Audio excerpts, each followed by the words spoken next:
వరంగల్ జిల్లా కల్లెడ ప్రభుత్వ పాఠశాల గ్రౌండ్లో 10 ఏళ్ల అమ్మాయి కాళ్లకు బూట్లు కూడా లేకుండా జోరుగా పరిగెడుతోంది. ఇంతలో కొంతమంది పిల్లలు అక్కడికి వచ్చారు. పరిగెడుతోన్న ఆ అమ్మాయిని కోతిపిల్ల అని ఎగతాళి చేయడం మొదలుపెట్టారు. కాసేపు భరించిన ఆ అమ్మాయి తర్వాత ఓర్చుకోలేకపోయింది. నేరుగా ఇంటికి వెళ్లి తల్లిదండ్రులకు చెప్పింది.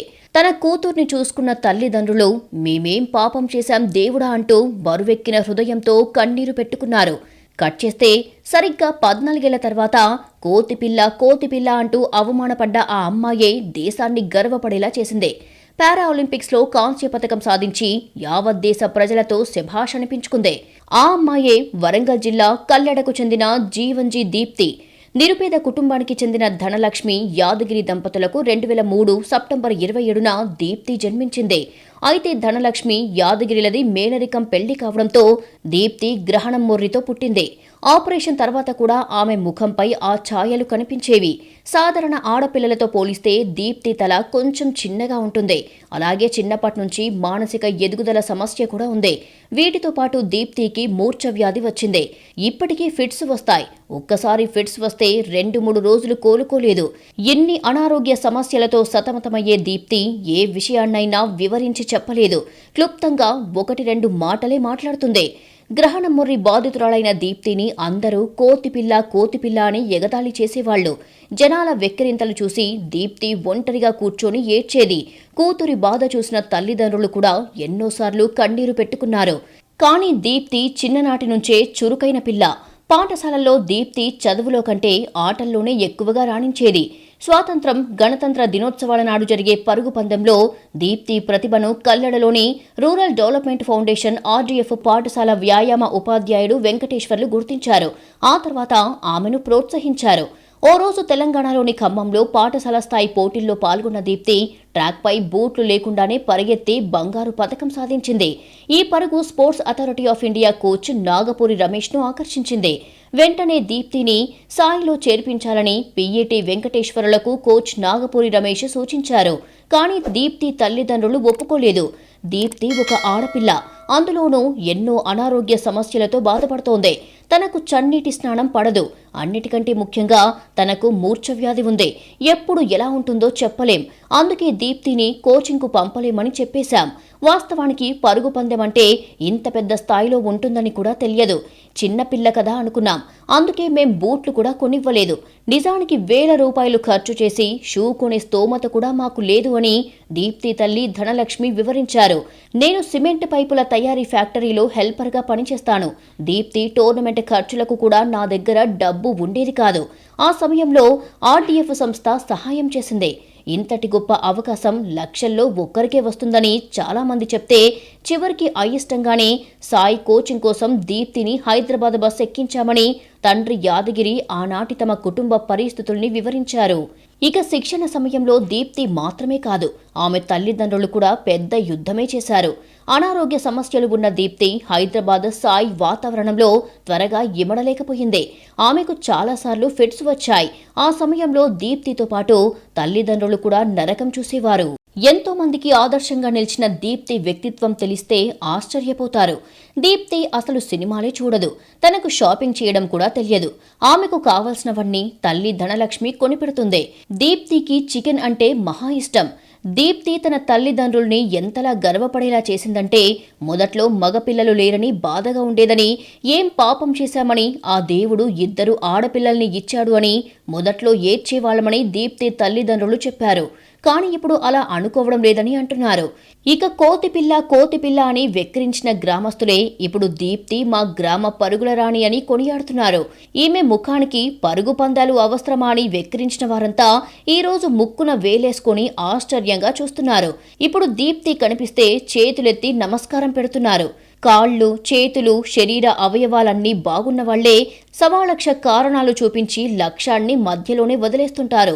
కానీ పుట్టుకతోనే అనారోగ్య సమస్యలు చుట్టుముట్టినా, చుట్టుపక్కల జనాలు హేళనలు చేసినా, మొక్కవోని దీక్షతో కష్టపడి దేశం గర్వపడేలా చేసిన దీప్తి గురించి, ఆమె ఈ స్థాయికి రావడానికి ఎన్నో త్యాగాలు చేసిన ఆమె తల్లిదండ్రుల గురించి మీ అభిప్రాయాన్ని కామెంట్ రూపంలో తెలియజేయండి. వరంగల్ జిల్లా కల్లెడ ప్రభుత్వ పాఠశాల గ్రౌండ్లో 10 ఏళ్ల అమ్మాయి కాళ్లకు బూట్లు కూడా లేకుండా జోరుగా పరిగెడుతోంది. ఇంతలో కొంతమంది పిల్లలు అక్కడికి వచ్చారు. పరిగెడుతోన్న ఆ అమ్మాయిని కోతిపిల్ల అని ఎగతాళి చేయడం మొదలుపెట్టారు. కాసేపు భరించిన ఆ అమ్మాయి తర్వాత ఓర్చుకోలేకపోయింది. నేరుగా ఇంటికి వెళ్లి తల్లిదండ్రులకు చెప్పింది. తన కూతుర్ని చూసుకున్న తల్లిదండ్రులు మేమేం పాపం చేశాం దేవుడా అంటూ బరువెక్కిన హృదయంతో కన్నీరు పెట్టుకున్నారు. కట్ చేస్తే సరిగ్గా 14 ఏళ్ల తర్వాత కోతిపిల్ల అంటూ అవమానపడ్డ ఆ అమ్మాయే దేశాన్ని గర్వపడేలా చేసింది. పారా ఒలింపిక్స్లో కాంస్య పతకం సాధించి యావత్ దేశ ప్రజలతో శభాష్ అనిపించుకుంది. ఆ అమ్మాయే వరంగల్ జిల్లా కల్లెడకు చెందిన జీవన్జీ దీప్తి.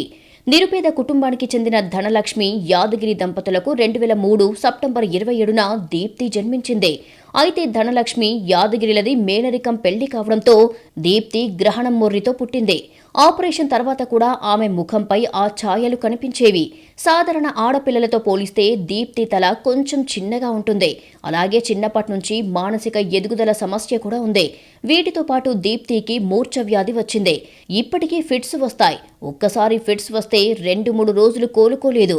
ఎన్ని అనారోగ్య సమస్యలతో సతమతమయ్యే దీప్తి ఏ విషయాన్నైనా వివరించి చెప్పలేదు. క్లుప్తంగా 1-2 మాటలే మాట్లాడుతుంది. గ్రహణం మొర్రి బాధితురాలైన దీప్తిని అందరూ కోతిపిల్ల అని ఎగతాళి చేసేవాళ్లు.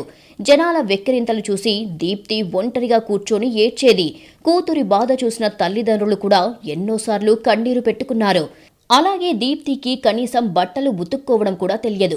దీంతో 5 ఏళ్ల పాటు దీప్తి తల్లే వారానికి 2 సార్లు అకాడమీకి వెళ్లి బట్టలు ఉతికి వచ్చేవారు. కేరళ రాష్ట్రానికి ప్రత్యేక కోచింగ్కు వెళ్లినప్పుడు తల్లిదండ్రులకు క్యాంప్లో అనుమతి ఉండేది కాదు.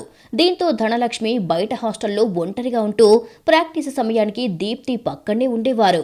భగవంతుడే తన కూతురు లోపల ఉన్నాడేమో, అందుకే ఇలా పరిగెత్తుతోంది అని ధనలక్ష్మి పాత జ్ఞాపకాలు గుర్తు చేసుకున్నారు.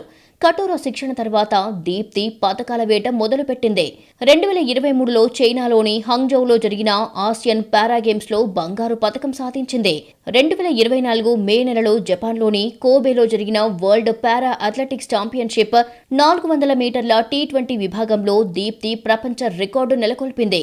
ఈ రేసును ఆమె 55.07 సెకండ్లలో పూర్తి చేసింది. దీంతో ప్యారిస్ పారా ఒలింపిక్స్ పోటీలకు ఆమె నేరుగా క్వాలిఫై అయింది. పారా ఒలింపిక్స్లో T20 విభాగంలో ఇంటెలెక్చువల్లీ ఇంపైర్డ్ అథ్లెట్లు మాత్రమే పోటీ పడతారు. దివ్యాంగులకు సంబంధించి ప్రపంచంలోనే అత్యున్నత పోటీలైన పారా ఒలింపిక్స్లో మొదటిసారి పాల్గొనడంతో దీప్తి కాస్త కంగారు పడింది. ప్యారిస్ టైమ్ జోన్కు ఆమె శరీరం అలవాటు పడలేదు. దీంతో రేసు సమయంలో చాలా అలసిపోయినట్లు అనిపించిందని దీప్తి చెప్పింది. చివరికి 400 మీటర్ల T20 విభాగం ఫైనల్లో దీప్తి 55.82 సెకండ్లలో రేసును ముగించి 3వ స్థానంలో నిలిచి కాంస్య పతకాన్ని కైవసం చేసుకుంది. దీంతో ఇంటెలెక్చువల్ ఇంపైర్మెంట్ విభాగంలో భారత్ నుంచి పతకం గెలిచిన తొలి అమ్మాయిగా దీప్తి నిలిచింది.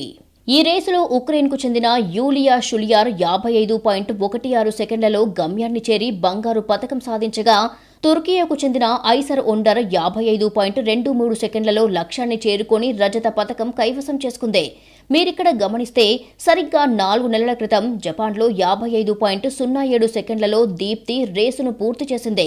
ఈ పారా ఒలింపిక్స్లో బంగారు పతకం సాధించిన యూలియా 55.16 సెకండ్లలో లక్ష్యాన్ని చేరుకుంది. అంటే దీప్తి రికార్డుకు 9 సెకండ్ల దూరంలోనే నిలిచిపోయింది.